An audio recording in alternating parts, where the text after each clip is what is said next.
Olá, queridos alunos, bem-vindos à disciplina de Administração da Produção 2. E o nosso assunto de hoje é sobre produto. Claro que se a gente vai trabalhar produção e serviço, a gente precisa falar um pouquinho sobre o produto.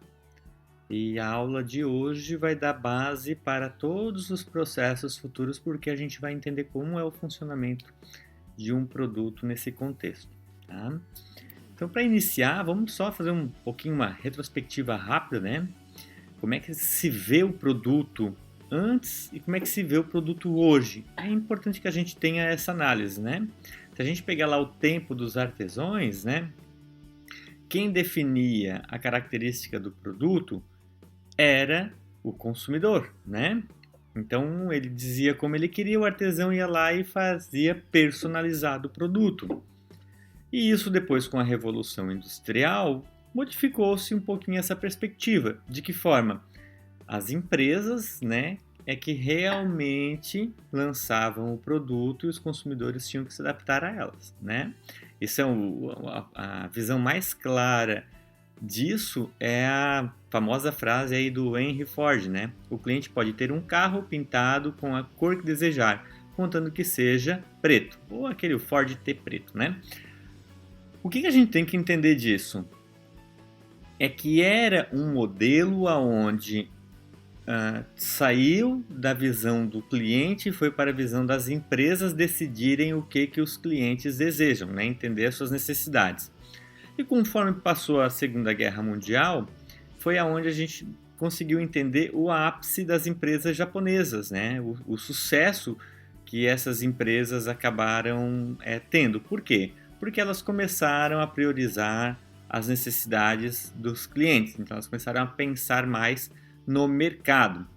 E uma das principais fatores é a qualidade como estratégia mercadológica. Eles começaram a utilizar a qualidade nesse processo.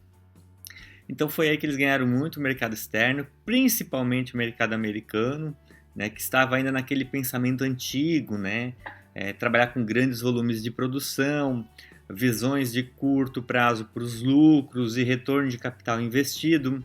Isso até lembra muito as empresas, as menores empresas nacionais aqui do Brasil, né? Lucros rápidos, que as coisas funcionem rápido, não pensando num prazo longo, né? E foi aonde se começa a falar muito em marketing, né? Que é levar para dentro da empresa o que o mercado quer. O que é esse levar para dentro o que o mercado quer, né? Então aqui vocês conseguem visualizar aqui nesse quadro aqui, né? Nessa figura, que a gente tem uma visão que era mais orientada para a perspectiva de produção, né? Para as operações, né? E depois a gente vai ter uma visão que é mais voltada para a orientação das necessidades do mercado, para atender as necessidades do mercado. Então a gente faz uma adaptação às necessidades do mercado. A gente vai encontrar ainda esses dois paralelos, né? Mas é muito mais interessante hoje a gente ter uma visão muito mais forte e próxima do mercado. E aí vem a questão da competitividade, né? O que seria uma vantagem competitiva para as empresas quando a gente começa a pensar em produção, né? Então a gente consegue visualizar que a empresa possui atributos superiores aos demais concorrentes, né? Principalmente se ela é uma empresa de classe mundial, né? Então, para ser competitiva, a empresa ela tem que estabelecer uma estratégia para atuar tanto em mercados locais, regionais e globais. Então, conforme ela for se desenvolvendo e ela for crescendo, ela vai ampliando esses mercados, né? Chega um momento em que a empresa ela não consegue só ter lucro sem crescer, né? Então ela precisa se reinventar constantemente, senão os concorrentes vêm e passam por cima, né? E as principais estratégias competitivas que a gente consegue visualizar são o planejamento estratégico, é uma visão de longo prazo para entender essas novas tendências do mercado. Um exemplo disso, né, é quando a gente começa a visualizar o supermercado que eles querem ampliar a sua produção. Podemos verificar que eles já começam a imprimir a própria marca nos seus produtos, né? A marca do supermercado, né? Então é uma forma de ele se reinventar, ter uma lucratividade maior, mas com marcas próprias, então forçando mais o seu produto, né? Mas isso é só uma visão, né? Mas as empresas podem estabelecer estratégias em todas as áreas, diferente da área. Tanto da informatização, aquisição, robotização, então, próprio marketing, logística. Então, a gente vai ver uma infinidade de áreas competitivas. Porém, como a gente está com uma disciplina de produção e a gente está trabalhando como se fôssemos gestores de produção, né? A nossa ideia aqui é o quê? É trabalhar as estratégias de manufatura. Então, toda empresa existe para produzir um produto ou um serviço final que tenha valor para o consumidor. Então, nós temos que pensar desta forma. E dentro dessas estratégias de manufatura, a gente vai trabalhar com custos, né? Então, pensando em redução de custos de manufatura, reduzir o preço para o consumidor, a própria qualidade, todos os processos de qualidade que a gente pode visualizar dentro da empresa, prazos de entrega, né? Redução de lead times, importantíssimo. A gente vai falar mais sobre lead time, né?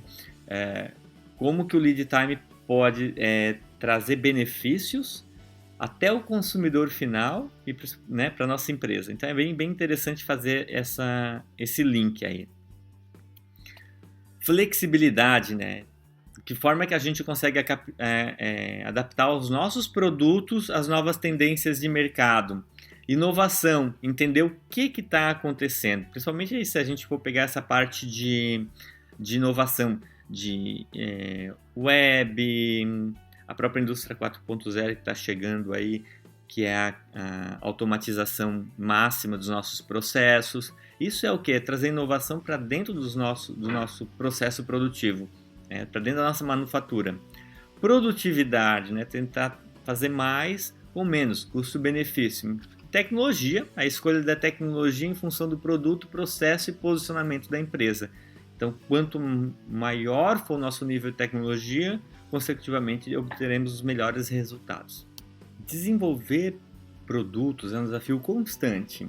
Todo produto ele tem que ser funcional, de fácil utilização, considerar os aspectos ergonômicos que são envolvidos, a estética, autoexplicativo, preocupação com o meio ambiente, outros fatores. Por isso que são desenvolvidos em geral por equipes multidisciplinares, né?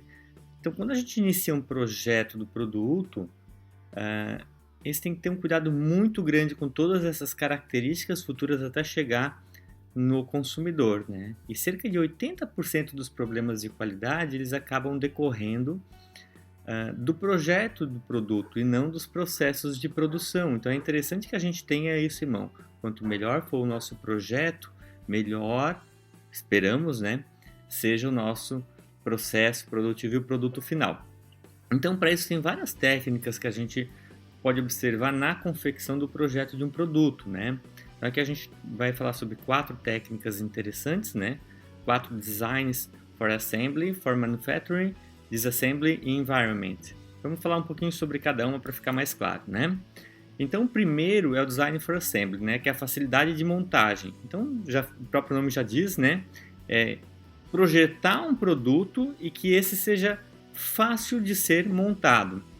O segundo seria projetar um produto com facilidade de produção. Então a gente vai ter aí um produto que seja fácil de se produzir a um custo mais baixo. Depois temos a facilidade de desmontagem. Então, como a gente já visualizou um produto que é fácil de montar, mas quando ele é fácil de desmontar, ele também é interessante, principalmente quando a gente trabalha a logística reversa. E por último aí nós temos a adaptabilidade ao meio ambiente, né? Que são compostos de materiais que visualizem a parte reciclável, que sejam biodegradáveis, né? Consumam menos energia e por aí vai. Então essas técnicas são técnicas interessantes quando a gente está criando um produto. Tem outras técnicas que a gente também tem que levar em consideração, são várias, né? Mas que é bom pensar na hora do projeto do produto, né? Como engenharia simultânea ou concorrente, essa técnica é quando você começa a criar o projeto do produto, você começa a fabricar aquele produto e ao mesmo tempo você está desenvolvendo pesquisa junto aos consumidores, testando. Então nós temos aí um projeto que é concorrente ao mesmo tempo, dele mesmo, né? Então nós temos a pesquisa já funcionando junto com a fabricação do produto. Depois temos a engenharia robusta, né? Numa visão bem pequenininha da gestão da qualidade, né? Um produto que ele é durável, robusto, firme, né? Quanto mais ele for testado, entende-se que a gente vai ter um produto com uma melhor qualidade, né? Então, esses testes, fazer com que o produto seja robusto, ele é muito interessante. A engenharia de valor ele é bem bacana também, porque se pensa lá no setor de compras, né? Reduzir o número de componentes, comprar materiais mais baratos, simplificar o que a gente pode no processo também. O projeto modulado, a partir de módulos, né, a gente consegue projetar vários produtos finais diferentes do mesmo projeto, então com várias aplicações. Então conseguimos utilizar de uma forma mais eficiente a nossa linha de produção e os nossos processos. E a confiabilidade, de nada adianta eu fazer todo um projeto, ter um produto final e no final ele não ser confiável. Então são várias técnicas. Ao desenvolver o produto, temos que ter em mente todo o seu ciclo de vida, desde o seu desenvolvimento, que entra o projeto, a matéria-prima, possibilidades dos clientes, até quando a gente lança ele, né, que ele vai ter o seu desenvolvimento, ele vai crescer e vai chegar na maturidade. É nesse momento que a gente tem que reavaliar o nosso produto. Então, se ele for modular, se ele for flexível, se ele for mais fácil de adaptar a uma mudança, fica muito mais fácil a gente reinventar ele no momento de maturidade. E caso não, se ele for um produto rígido, né, com vida útil contada, provavelmente ele vai ter o declínio e morte. Essa é a forma de a gente conseguir visualizar o planejamento estratégico, né? Uma empresa a um prazo muito maior, levando em consideração que nós temos toda uma fábrica de montagem, processos, ou até mesmo a empresa de serviço, né? A modificação do próprio serviço ao consumidor. Para isso, nós seguimos algumas regrinhas, né, de como elaborar um produto, né? Analisando aspectos internos da nossa empresa, o que a gente tem disponível, e aspectos externos da nossa empresa, o que o mercado espera dele. Então a gente começa a gerar ideias, né? Tem até uma ferramenta que se utiliza bastante, que é o brainstorm, né? Aquela tempestade de ideias, onde todos dão ideias para gerar novos produtos. E criamos especificações desse produto, mercado-alvo, componentes, matéria-prima, como que ele vai ser fabricado. E dessas especificações, dessas várias alternativas que as ideias nos deram, a gente vai selecionar o produto. Depois que selecionamos o produto que seria o mais adequado e o mais ideal, vamos lá para o projeto preliminar. Então, criamos um projeto preliminar, construímos um protótipo, onde colocamos ele em teste. Depois dos testes, adequamos o projeto novamente, temos o projeto final que está pronto para ser produzido, né? E depois que ele for produzido e entrar no mercado, a gente consegue fazer uma avaliação. Sempre nessas áreas a gente vai encontrar o quê? O feedback. Então a gente vai estar dando feedback o tempo todo em cada uma destas etapas. Aí sim começa a documentação do produto. Essa etapa ela é muito importante porque a gente vai visualizar ela lá para o plano mestre de produção. Lá na frente nós vamos voltar aqui à documentação do produto. Tá? Então depois que a gente definiu que produto que vai ser, nós vamos documentar esses produtos, né? Através de uma explosão, diagrama de montagem, estrutura analítica e lista de materiais. Primeiro começando pela explosão, né? Gostaram disso daqui, né? A explosão é o quê? É pegarmos o produto que a gente criou e explodir ele. O termo explodir quer dizer o quê? Visualizar todos os componentes e detalhar quais são esses componentes. Que seriam as matérias-primas que a gente pode comprar fora ou mesmo produzir. Isso é importantíssimo, fazer essa explosão para a gente entender a estrutura de um produto. Após a explosão, a gente vai definir a sequência de montagem do produto. Alguém já montou um armário alguma vez na vida? Né? É muito simples montar um armário, né? Você pega toda a estrutura e peças que contém o armário e vai seguindo ali as recomendações de onde que encaixa, o que encaixa. Então é muito interessante que depois da explosão a gente faça uma sequência correta de montagem do produto, até porque já fica um fluxo, um processo correto para montagem. Essa parte da estrutura analítica ela é fundamental para entender o nível hierárquico do produto. Então, digamos que o meu produto final seja o item A. Para eu construir o item A, eu preciso de 2 componentes do item B, eu preciso de um componente do item C. Para eu construir um item B, eu preciso de 2 componentes do item D e um componente do item E.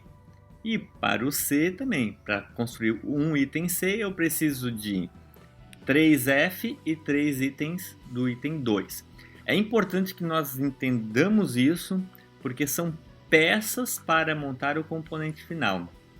Vamos imaginar então uma cadeira. Para construir uma cadeira eu preciso de 4 pernas. A cadeira é o item A, é o item final. As 4 pernas seria o item B. Né? Então, para construir um A eu preciso de 4B. O C seria o assento, preciso de um assento. O D seria outro assento e assim vai. E não podemos esquecer também de que esses níveis hierárquicos a gente vai denominar eles de itens pais e itens filhos, né? Então, nesse caso aqui, o A, que seria o produto final, seria o item pai. O B seria o item filho do item A. O D, nesse caso aqui, seria o item filho do item B e neto do item A. É importante frisar bem isso, porque nós vamos precisar lá na frente essa estrutura analítica do produto. Aqui é um outro exemplo, né, de estrutura analítica. E por último, temos a lista de materiais, Bill of Materials, né, que a gente vai listar todos os materiais e suas quantidades que compõem o produto. Isso vai auxiliar no processo de compras, nos fluxos e processos internos da empresa e até mesmo quando ele for para o cliente, para que ele possa entender o que ele está comprando e quais são as peças que fazem parte do nosso produto. Essa é a visão geral do produto para pensarmos na manufatura do processo. Isso se enquadra também para serviços, a gente vai criar todos os fluxos possíveis dentro de um serviço para atendimento. Né? Então eu desejo para vocês bons estudos.